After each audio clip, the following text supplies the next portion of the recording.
outlook dari inflasi akan menentukan langkah kebijakan dari Bank Sentral Amerika Serikat, Federal Reserve ke depannya.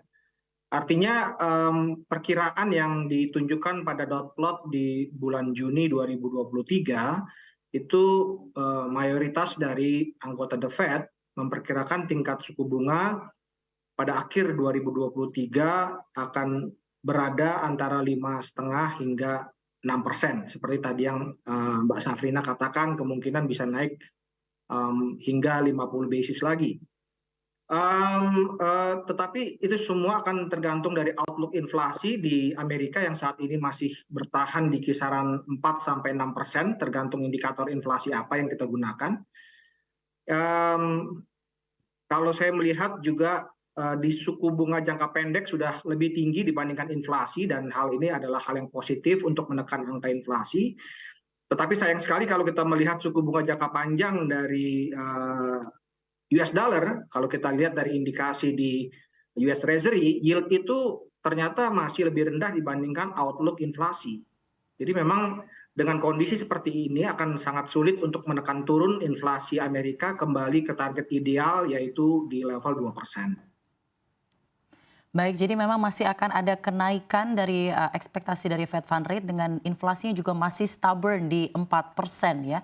Pak Mika, tanggapan Anda bagaimana juga Mas Dimas menanggapi ekspektasi masih ada ruang kenaikan untuk Fed Fund Rate dan terminal rate yang juga belum terlihat? Ya, memang ya kita lihat tadi inflasi di US itu very stubborn, very hard to bring down gitu ya. Mungkin salah satunya penyebab paling besar adalah kontributor paling besar untuk basket inflation di US, yaitu sewa rumah gitu ya, sampai sekarang masih belum terlihat penurunan dari level puncaknya gitu ya. Kalau kita lihat di pergerakan month to month sempat turun dari peaknya, kemudian balik lagi ke level yang sama dengan peak, dan ini kontribusinya mungkin sekitar 40-50% depending on which basket of inflation we're talking about gitu ya. Kemudian ada kepentingan juga dari The Fed untuk sebenarnya ini agak circular gitu ya. Kepentingan dari The Fed untuk menjaga ekspektasi inflasi.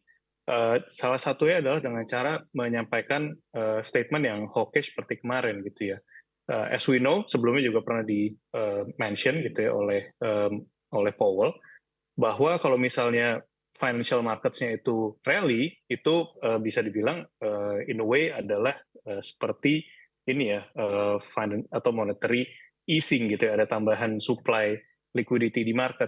Nah, dari situ bisa ada tambahan tekanan inflasi lebih lanjut gitu. Jadi nampaknya ada kombinasi antara the Fed ingin mengendalikan inflasi dalam ekspektasinya gitu ya ke depannya, dan juga memang mengantisipasi jika memang nanti data yang keluar semuanya masih menunjukkan bahwa inflasi masih sulit di bring down. Dan di sisi lain kita juga perlu ingat another KPI of the Fed, yaitu unemployment rate juga masih bisa dibilang sangat baik ya, sehingga tidak ada concern di bagian itu. Dalam hal ini Mas Yusuf, terima kasih banyak Mas Dimas. Kita akan coba berusaha menganalisa bagaimana dampak dari kebijakan dari The Fed Fund Rate ini juga terhadap Bank Sentral Indonesia. Dan kita ketahui sendiri rapat Dewan Gubernur BI ini akan dilangsungkan Rabu dan Kamis. Bagaimana ekspektasi dari para pelaku pasar mengenai kebijakan dari Bank Indonesia ini? Apakah akan tetap ditahan di 5,75%, Mas Dimas?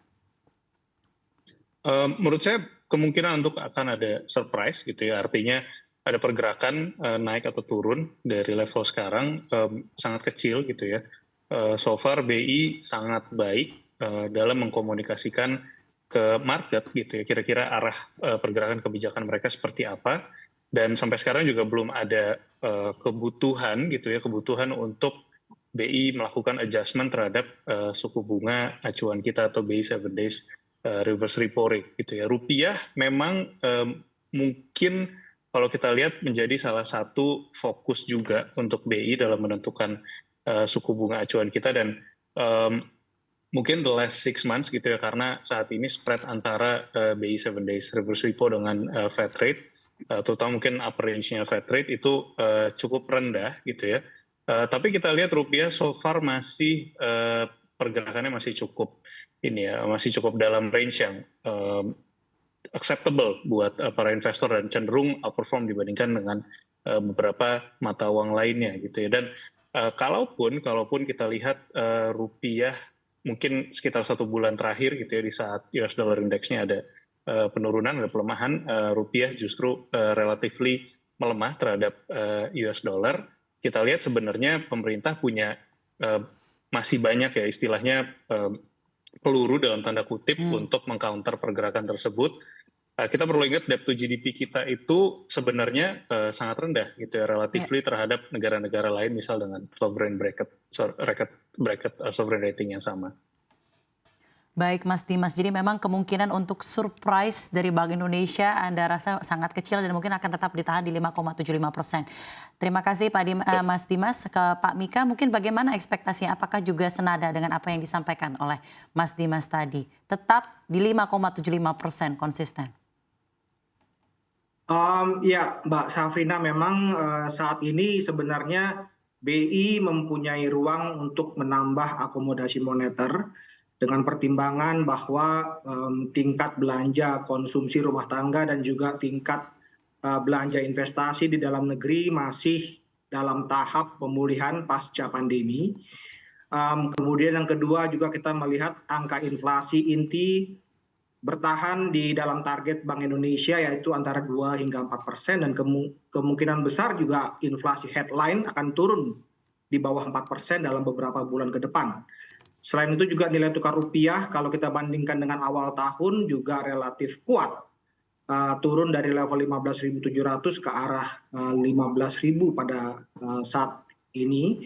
Jadi beberapa faktor ini sebenarnya memberikan ruang untuk menambah akomodasi moneter untuk Bank Indonesia. Tetapi di sisi lain memang kita melihat adanya kepentingan Bank Indonesia untuk menjaga stabilitas dari nilai tukar rupiah, karena kita melihat kalau angka trade balance di bulan Mei itu mengalami penurunan yang cukup besar dibandingkan bulan sebelumnya, karena kita melihat lonjakan impor dan juga pertumbuhan ekspor yang melandai.